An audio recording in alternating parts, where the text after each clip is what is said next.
History tells us that empires rise and fall. The Assyrians, the Babylonians, the Romans. Their stories all end in collapse. So when we look at the Median Empire, one of the ancient world's first superpowers, we expect a similar ending. But what if the Medes never truly collapsed? What if, instead of being conquered and destroyed, their power simply transformed into something far greater, something we now know as Persia? Did the Medes really fall?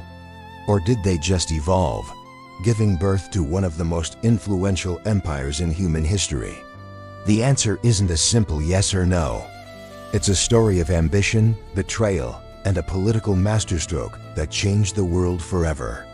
Let's unravel the mystery of how the Median Empire became Persia. Before Persia, there were the Medes.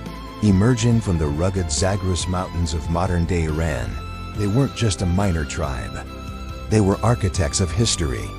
With a powerful cavalry and unmatched skills in mountain warfare, the Medes built one of the first Iranian empires in the 7th century BC. Their capital, Ecbatana, was a fortress of power. Their defining moment came in 612 BC. The Assyrian Empire, the terror of the ancient world, had ruled for centuries with an iron fist. But the Medes, in a historic alliance with Babylon, did the unthinkable. They marched on the Assyrian capital of Nineveh and burned it to the ground. This wasn't just a battle. It was the end of an era. The Medes had destroyed a superpower. From the ashes, their own empire rose, stretching across Iran, eastern Anatolia, and parts of Mesopotamia.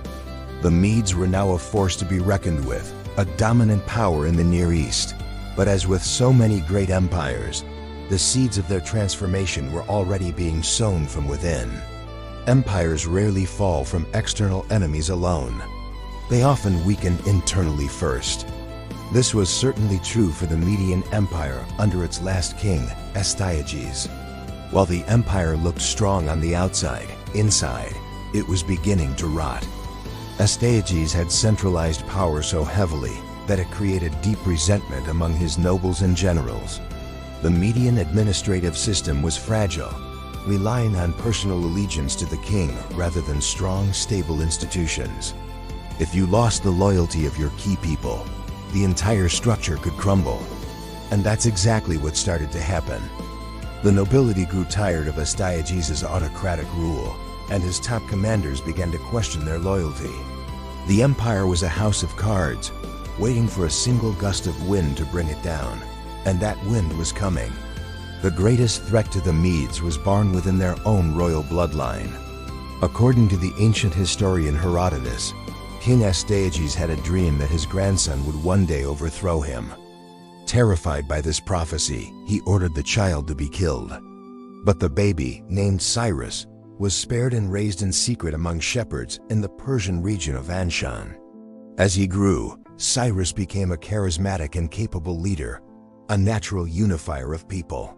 He was technically a vassal of the Median king, his own grandfather, but he quietly began building his power base. Many of the dissatisfied Median elites who despised Astyages saw Cyrus as a liberator. They secretly pledged their support, waiting for the right moment to rally behind him.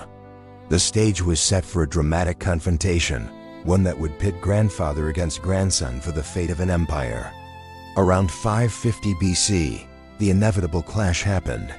Cyrus led a rebellion of his Persian forces against Astyages. On paper, the Median army should have crushed the upstart Persians. They were more numerous, better equipped, and had a long history of military dominance. But Astyages had made a fatal mistake. He had alienated his own commanders. As the two armies met, several key Median generals and their troops defected to Cyrus's side. The Median army didn't fight to the last man. It simply collapsed from within. The path to the capital was wide open. Cyrus marched on Ecbatana and captured it with minimal destruction. What happened next is what makes this story so unique. Astyages was captured, but he wasn't publicly executed or humiliated. There were no massacres of the Median people. Their cities weren't burned to the ground. The state bureaucracy, the laws, and the political system were left largely intact. This was not a violent conquest. It was a structural transfer of power, a hostile takeover, not a demolition. So if the Medes weren't destroyed, what happened to them? They became Persians. Or, more accurately, they merged with the Persians to create something new. Cyrus was a political genius.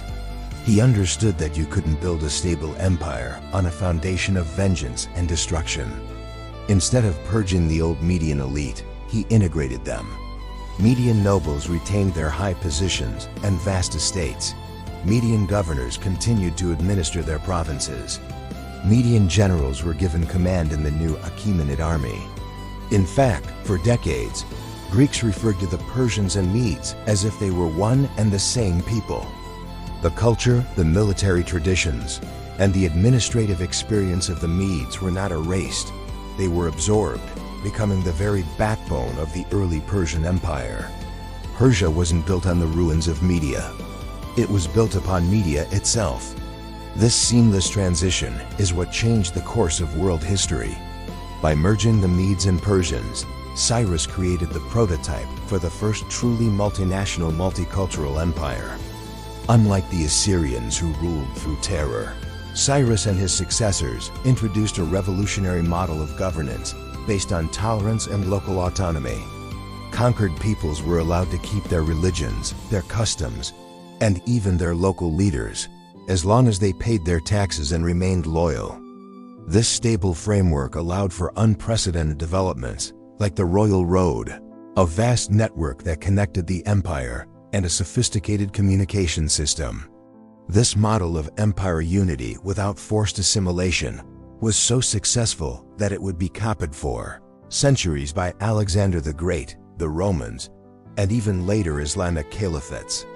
The peaceful transition from Mede to Persian didn't just create a new dynasty. It created a new blueprint for civilization. The Medes, therefore, did not truly fall. They transformed into the foundation of Persia. And behind this incredible transformation stood one extraordinary leader, Cyrus the Great. In our next episode, we will uncover who Cyrus really was and how he went on to unite not just Media, but Babylon and Lydia into the greatest empire the world had ever seen. Thanks for watching, and be sure to subscribe so you don't miss it.